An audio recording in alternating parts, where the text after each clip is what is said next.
Hello everyone, आज हम बात करने वाले हैं मैकेनिकल प्रॉपर्टीज ऑफ सॉलिड्स की। तो चलिए जल्दी से स्टार्ट करते हैं।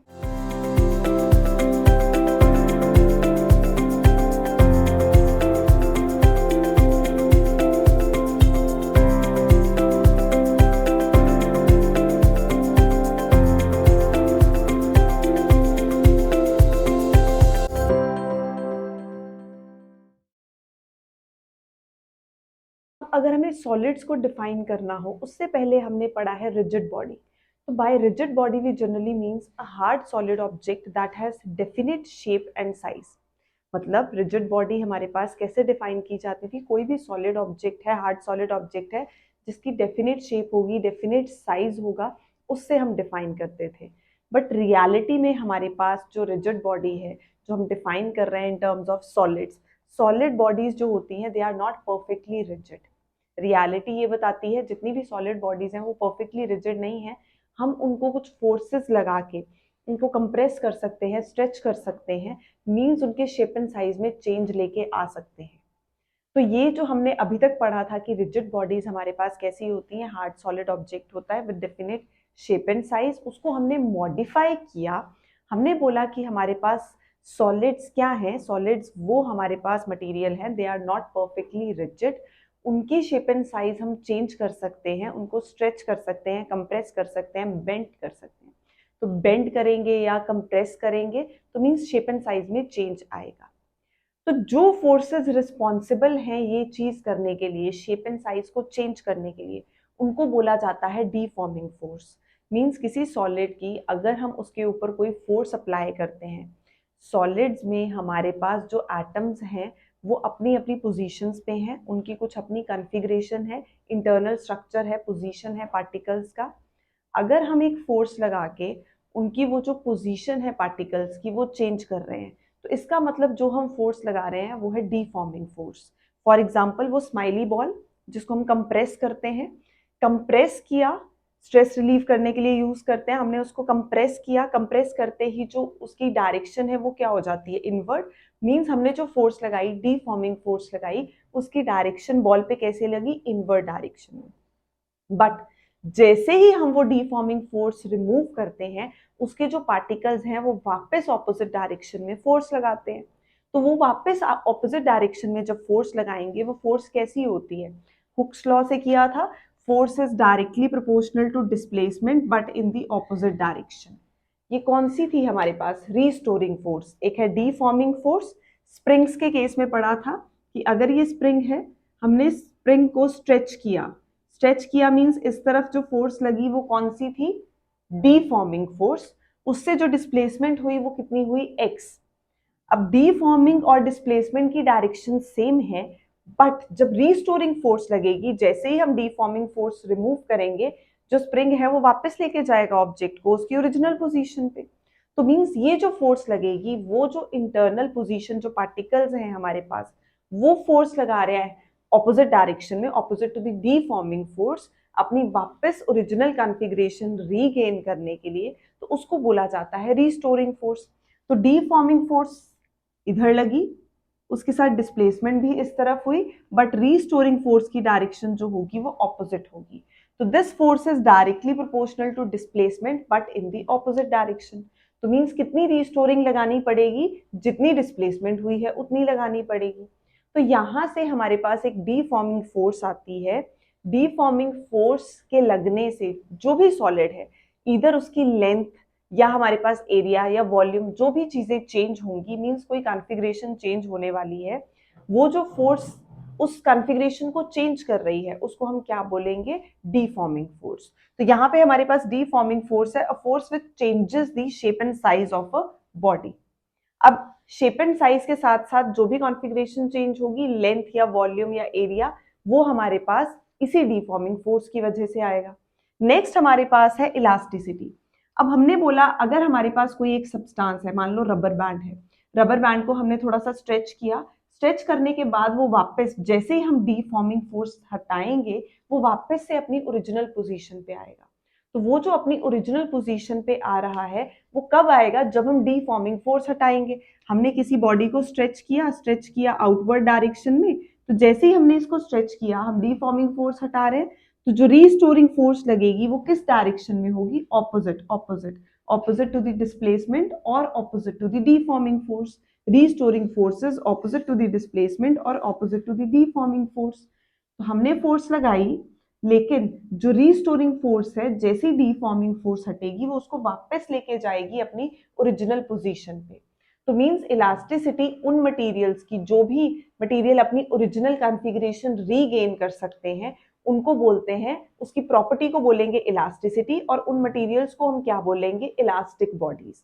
तो हमारे पास इलास्टिसिटी क्या है? Property of a body to regain its original shape और size of a body, and the body which shows this type of property is known as elastic body. अब एक है इलास्टिक बॉडी, दूसरी हमारे पास आता है एक ideal case, perfectly elastic body. Perfectly elastic body means जो भी हमारे पास ऑब्जेक्ट रीगेन कर लेते हैं अपनी original size and shape completely and immediately even after the removal of deforming force, तो वो परफेक्टली इलास्टिक बॉडीज होंगी। हमारे पास परफेक्टली इलास्टिक बॉडी एग्जैक्टली कोई नहीं है, बट हम उसके नियर अबाउट कॉर्ड्स को मान लेते हैं कि हमारे पास कॉर्ड्स क्या है, कॉर्ड्स मटेरियल क्या है? परफेक्टली इलास्टिक बॉडी है। तो means as it is perfectly कुछ भी एग्जिस्ट नहीं करता, कुछ लिमिट्स हैं जिनके अंदर हम वैल्यू को सेटिस्फाई करवा देंगे कि ठीक है, इतने तक को हम मान लेंगे कि ये हमारे पास कैसा है? परफेक्टली इलास्टिक है। फिर से हमने बोला अगर हम एक रिजिड बॉडी को डिफाइन करते हैं तो वो कैसा है? रिजिड बॉडी एक हार्ड सॉलिड ऑब्जेक्ट है जिसका डेफिनेट शेप एंड साइज होता है, ये हमने पहले पढ़ा। अब हमने बोला अगर हम सॉलिड्स को डिफाइन करेंगे तो सॉलिड्स को हम परफेक्टली रिजिड बॉडी नहीं बोल सकते, क्योंकि हम उनकी शेप एंड साइज में चेंज प्रोड्यूस करते हैं, either by applying the force of extension और कंप्रेशन, या उसको बेंड करके। हमने बोला हमारे पास जो फोर्स लग रही है इन सब कॉन्फ़िगरेशन को चेंज करने के लिए, वो कौन सी है? डीफॉर्मिंग फोर्स। तो जो भी शेप एंड साइज सॉलिड का चेंज करेगी वो डीफॉर्मिंग फोर्स होगी। रीस्टोरिंग फोर्स होगी जो वापस लेके आएगी, जैसे ही हम डीफॉर्मिंग हटाएंगे रीस्टोरिंग उसको वापस रीगेन करवाएगा ओरिजिनल पोजीशन पे। तो यहाँ पे हमारे पास इलास्टिसिटी क्या है? इलास्टिसिटी एबिलिटी है उन मटेरियल्स की जो रीगेन कर लेते हैं उसकी original configuration. Configuration means internal position of the particles, जो भी हमारे पास सॉलिड के अंदर पार्टिकल्स हैं उनकी कुछ पोजीशन है, तो वो जो हमारे पास इनकी जो पोजीशन होती है पार्टिकल्स की, वो हम डिफाइन करते हैं बाय कॉन्फ़िगरेशन। तो यहाँ पे प्रॉपर्टी है of a body to regain its original shape and size of a body, वो प्रॉपर्टी इलास्टिसिटी है। जो मटेरियल ये शो करेंगे वो क्या बोले जाएंगे? Perfect elastic bodies. तो परफेक्टली कौन से होंगे? जो जैसे ही डिफॉर्मिंग हटी उन्होंने वैसे ही रीगेन कर लिया और 100% रीगेन किया, मींस थोड़ा सा भी ऊपर नीचे नहीं, उनको बोला जाता है परफेक्टली इलास्टिक बॉडी। प्रैक्टिकली ऐसा एग्जिस्ट नहीं करता, हम थोड़ा बहुत ऊपर नीचे लेके बोल देते हैं कि हमारे पास जो कॉर्ड्स है उसको हम नियरली ले सकते हैं परफेक्टली इलास्टिक बॉडीज में। नेक्स्ट हमारे पास आता है प्लास्टिसिटी। अब हमने मटेरियल पढ़े जो रीगेन कर लेते हैं अपने ओरिजिनल शेप एंड साइज, तो अब हमारे पास कुछ ऐसे भी होंगे जो रीगेन नहीं करते होंगे। तो जो रीगेन नहीं करते अपनी ओरिजिनल शेप एंड साइज उनको बोला जाता है प्लास्टिक बॉडीज, और उन मटेरियल्स की जो एबिलिटी है वो हमारे पास होगी प्लास्टिसिटी। तो plasticity it is the property of a body to not to regain its original size and shape immediately and completely even after the removal of deforming force. वो कौन से हो जाएंगे हमारे पास? एबिलिटी, प्लास्टिसिटी हो जाएगी, उस मटेरियल की एबिलिटी को प्लास्टिसिटी बोलेंगे, और जो ये चीज कर रहा है वो हमारे पास कौन सी होंगी? Plastic bodies. अब ऐसा भी हमारे पास जो बिल्कुल भी रीगेन नहीं करने वाली हैं ओरिजिनल कॉन्फ़िगरेशन या ओरिजिनल शेप एंड साइज, उनको क्या बोला जाता है? उनको बोला जाता है परफेक्टली प्लास्टिक बॉडीज। तो एक हमारे पास प्लास्टिसिटी वो है एबिलिटी, एक हमारे पास प्लास्टिक बॉडी जो रीगेन नहीं करते अपनी ओरिजिनल शेप एंड साइज, एक है परफेक्टली प्लास्टिक बॉडी जो बिल्कुल भी नहीं करते, मींस थोड़ा सा भी चेंज नहीं। प्लास्टिक में ये है एग्जैक्टली नहीं चेंज हुआ बट थोड़ा बहुत उसने रीगेन करने की कोशिश की। परफेक्टली मींस बिल्कुल नहीं करेगा, तो मींस बिल्कुल नहीं करेगा तो वो परफेक्ट के केस में आएगा, बट आइडियली फिर से ऐसा कुछ नहीं है, कुछ ना कुछ हमारे पास जो लिमिट्स हैं हम उनको लेके कंसिडर कर लेते हैं हमारे पास कि जो पैराफिन वैक्स है या वॉल पुट्टी है या मड है, ये सब किस में आ जाएंगे? परफेक्टली प्लास्टिक बॉडीज में आ जाएंगे। तो परफेक्टली प्लास्टिक बॉडी जो बिल्कुल भी रीगेन नहीं करते अपनी ओरिजिनल शेप एंड साइज, और एबिलिटी प्लास्टिसिटी। अब नेक्स्ट इस टर्मिनोलॉजी के बाद हमारे पास एक बहुत इंपॉर्टेंट कॉन्सेप्ट आता है elastic behaviour in terms of inter atomic forces. अब इसमें हमारे पास इंटर एटॉमिक फोर्सेस मींस हम किसी भी अगर एक ऑब्जेक्ट को, एक सॉलिड को, उसके अंदर जो एटम्स का अरेंजमेंट है उसके अकॉर्डिंग डिफाइन करना चाहें तो हमने क्या लिया, हमने बोला हमने उनके जो बॉन्ड्स हैं वो स्प्रिंग्स से दिखाए और ये हमने छोटी छोटी बॉल्स कंसिडर कर ली जो एटम्स की पोजीशन को बता रही है। तो मींस ये जो एटम्स हैं वो एक दूसरे के साथ कैसे बॉन्ड बना रहे हैं, स्प्रिंग्स के थ्रू, कैसे अटैच्ड हैं, स्प्रिंग्स के थ्रू। तो स्प्रिंग्स के लिए हमने फोर्स की है, स्प्रिंग के लिए हमने की थी ये फोर्स कि हमारे पास एक डीफॉर्मिंग फोर्स, उसकी वजह से डिस्प्लेसमेंट होती है, फिर रीस्टोरिंग फोर्स लगती है, वो उसको वापस उसकी ओरिजिनल शेप एंड साइज पे लेके जाएगी। अब हमारे पास ये है एक पोजीशन जिसमें जो हमारा जो सॉलिड है वो बिल्कुल स्टेबिलिटी के साथ एग्जिस्ट कर रहा है। तो केस नंबर 1, अगर हम चाहते हैं कि हमारा जो ऑब्जेक्ट है वो स्टेबल हो, स्टेबल इक्विलिब्रियम में हो, तो हमारे पास उस ऑब्जेक्ट की जो पोटेंशियल एनर्जी है उस पर्टिकुलर पोजीशन पे क्या होती है, मिनिमम हो जाती है। सबसे इंपॉर्टेंट पॉइंट, अगर आपको स्टेबिलिटी चाहिए फॉर स्टेबल इक्विलिब्रियम, हमारे पास जो पोटेंशियल एनर्जी होगी इस सिस्टम की वो कितनी होगी, मिनिमम होगी। पोटेंशियल एनर्जी कितनी रखनी पड़ेगी, मिनिमम। तो potential energy minimum means stable होगा, स्टेबल इक्विलिब्रियम में आएगा। तो अगर किसी भी सिस्टम के लिए आपको स्टेबिलिटी चाहिए तो इसका मतलब उसकी जो पोटेंशियल एनर्जी होगी वो उस पर्टिकुलर केस में हम कितनी लेंगे, मिनिमम लेंगे। अब हमने बोला ये है हमारी पोजीशन जहां पे हमारे पास कुछ एटम्स जो हैं, ये ग्रीन वाले हमने स्मॉल बॉल्स की तरह दिखा दिए कि ये हमारे पास क्या है, एटम्स हैं। कैसे अटैच्ड हैं, स्प्रिंग्स के साथ अटैच्ड हैं। अब इस पे हम फोर्स लगाएंगे, डीफॉर्मिंग फोर्स। तो जैसे ही हम स्प्रिंग को, हमने ये पूरा फेज ऐसे मान लो, हम उसको फोर्स लगा रहे हैं, फोर्स ऑफ एक्सटेंशन लगा रहे हैं। हमने फोर्स ऑफ एक्सटेंशन लगाई, जैसे ही फोर्स ऑफ एक्सटेंशन लगाई जो स्प्रिंग्स है उन्होंने डिस्प्लेसमेंट की, मान लो ऐसे एक्स डिस्प्लेसमेंट की। हमने उनको स्ट्रेच किया, एक्सटेंशन हुई, हम बोल रहे हैं फोर्स लग रही है। कैसी फोर्स लग रही है, डीफॉर्मिंग फोर्स। क्यों? क्योंकि वो चेंज कर रही है उसकी ओरिजिनल शेप एंड साइज को। तो जैसे ही हम डीफॉर्मिंग फोर्स रिमूव करेंगे, जो ये हमारी स्प्रिंग्स हैं ये क्या करेंगी, उसको रीस्टोर, अपनी ओरिजिनल कॉन्फ़िगरेशन को, शेप एंड साइज को रीस्टोर करने की कोशिश करेंगे। तो अब हमारे पास यहाँ पे दो केसेस आते हैं, जैसे यहाँ पे थे, या हम फोर्स ऑफ एक्सटेंशन लगा सकते हैं या फोर्स ऑफ कंप्रेशन लगा सकते हैं। फोर्स ऑफ एक्सटेंशन लगाएंगे मींस मैं डिस्टेंस अपना जो है वो इंक्रीज कर रही हूँ, हम डिस्टेंस इंक्रीज कर रहे हैं। अब ये जो हमारे पास एटम्स हैं ये दूसरे एटम्स को क्या बोलेंगे, नहीं नहीं वापस आ। वो उससे दूर जा रहा है, वो क्या करेगा, उसको नहीं अट्रैक्टिव फोर्स लगाएगा कि वापस आओ अपनी ओरिजिनल पोजीशन पे। फिर से हमने इसको एक्सटेंड किया, इस तरफ को लगी डीफॉर्मिंग फोर्स। जैसे ही लगी डीफॉर्मिंग फोर्स, ये वाले जो हमारे पास एटम्स है ये क्या बोलेंगे, नहीं अट्रैक्टिव फोर्स लगाने की कोशिश करेंगे कि वापस आओ, अपनी ओरिजिनल शेप एंड साइज में आओ, कॉन्फ़िगरेशन में आओ। हमने लगाई एक्सटेंशन, इधर को हुई डीफॉर्मिंग फोर्स, इस तरफ को हुई डिस्प्लेसमेंट। अब रीस्टोरिंग फोर्स लगेगी इन दी ऑपोजिट डायरेक्शन। जैसे ही रीस्टोरिंग फोर्स लगेगी ऑपोजिट डायरेक्शन में हमारे पास, तो मींस क्या, जो हमने स्ट्रेच किया था उसमें हमारे पास जो एनर्जी थी वो कैसी थी, फोर्स थी वो कैसी थी। तो नंबर 1, वो बॉन्ड दूर जा रहा था, स्ट्रेच हो रहा था। तो ये वाले जो एटम्स है इनको कैसी फोर्स लगा रहे थे अपनी तरफ, अट्रैक्टिव फोर्स। तो मीन्स जब हम डिस्टेंस बढ़ाते हैं तो वो कैसी फोर्सेस लगाएंगे, अट्रैक्टिव फोर्सेस लगाएंगे कि वापस आओ अपनी ओरिजिनल पोजीशन पे। क्योंकि इनका पार्टिकल्स का काम क्या है, रीस्टोरिंग फोर्स लगाना। सेम स्माइली कंप्रेस किया, जैसे ही हमने डीफॉर्मिंग फोर्स हटाई, वापस से उन्होंने क्या किया, इंटरनल पार्टिकल्स ने रीस्टोरिंग फोर्स लगाने की कोशिश करी, हम अपनी वापस पोजीशन पे जाएंगे। ऐसे ही एक्सटेंशन, अब ये वापस इसको अपनी तरफ खींच रहा है, मींस अट्रैक्टिव फोर्स लग रही है। कैसी? तो अगर हम डिस्टेंस बढ़ा रहे हैं इस तरफ को, डिस्टेंस हमने बढ़ाया, r is if greater than r naught. R naught हम क्या मान रहे हैं, आर नॉट हमारे पास यहाँ पे है, ये हम प्लॉट करेंगे दो चीजें, potential energy with separation and force with separation कैसे वेरी करता है। तो बहुत इंपॉर्टेंट ग्राफ है दोनों ये इंटर एटॉमिक सेपरेशन के साथ। हमने बोला कि हमारे पास अगर आपको ऐसी पोजीशन चाहिए जहां पे स्टेबिलिटी हो, इक्विलिब्रियम हो, उस पोजीशन पे जो हमारे पार्टिकल्स की पोजीशन है उनके बीच में जो इंटर एटॉमिक फोर्सेस होती है वो जीरो होती है। फिर से, यहाँ कुछ डीफॉर्मिंग फोर्स लगी थी, ये अपनी तरफ अट्रैक्टिव फोर्स लगा रहे थे, और यहाँ पे जो पोटेंशियल एनर्जी थी हमारे पास वो कैसी हो रही थी, अट्रैक्टिव हो रही थी। Attractive energy means negative energy. Attraction के लिए हम क्या बोलते हैं, नेगेटिव एनर्जी। हमने लगाई फोर्स ऑफ एक्सटेंशन, इन्होंने लगाई वापस force of attraction. Force of attraction लगने से पोटेंशियल एनर्जी हमारे पास, क्योंकि अट्रैक्टिव फोर्सेस हैं, कैसी हो जाती है, नेगेटिव हो जाती है। तो नंबर 1, डिस्टेंस इंक्रीज हुआ, पोटेंशियल एनर्जी नेगेटिव हुई, फोर्सेस कैसी थी, अट्रैक्टिव थी।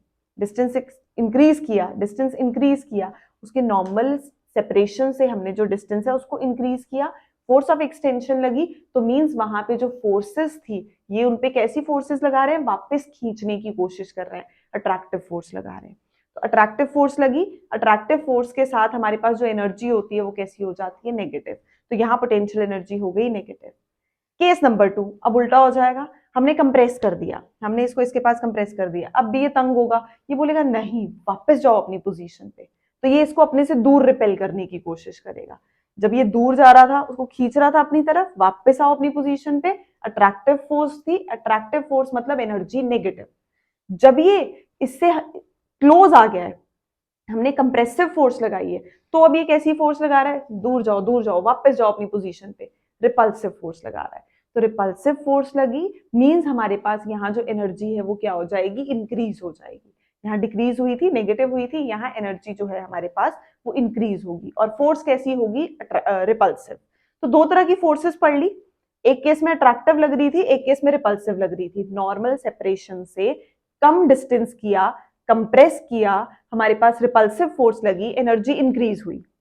जब नॉर्मल सेपरेशन से ज्यादा डिस्टेंस किया, अट्रैक्टिव फोर्स लगी और एनर्जी अट्रैक्टिव फोर्स के लिए नेगेटिव।